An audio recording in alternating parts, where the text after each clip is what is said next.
Ni etorri nintzanean, neskatia nintzen, 15 urte neuzkan,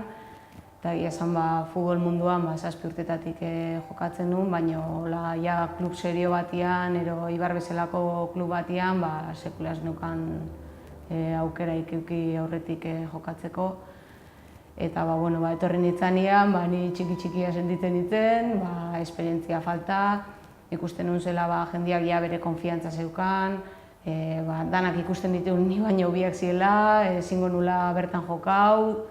esan hasieratik animau ziaten, konfiantza eman ziaten, eta ziaten ikustia nik ere jokatu nezakela talde hortan, da beraien maila berdina eman nezakela. Eta esan urteak poliki-poliki pasau ziren, eta gaur egun iritsi naiz, nik uste talde honetan erreferentzia bat, edo behintzat veterania puntu bat ematen duen pertsona bat izatera. Oain papelak guztiz aldatu diez, nik dakat papel hori oain datozen eskatia guzti hauei konfiantza hori eman, ikustaraztia beraiek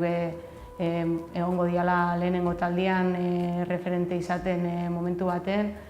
eta egia esan papelak oin guztiz aldatu dira ez, nik uste lortu etela esperientzia hori, hemengo dinamikak eta baloriak bastante barneratzia, eta ez bakarrik futbolistikoki baita pertsonalki nik uste garapen bat hartzen dezula, eta partiduak irabaziz, galduz, ligak irabaziz, ez liga txarrak egiten, poliki-poliki lortzezu taldean estabilidade bat emateko bezalako pertsonak izatea, eta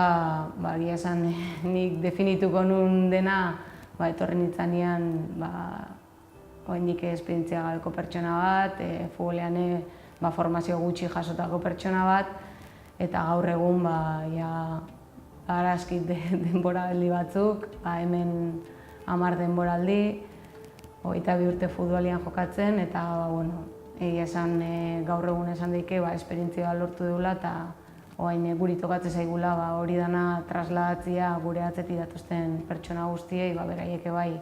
hori dena bizitzeko eta lortzeko.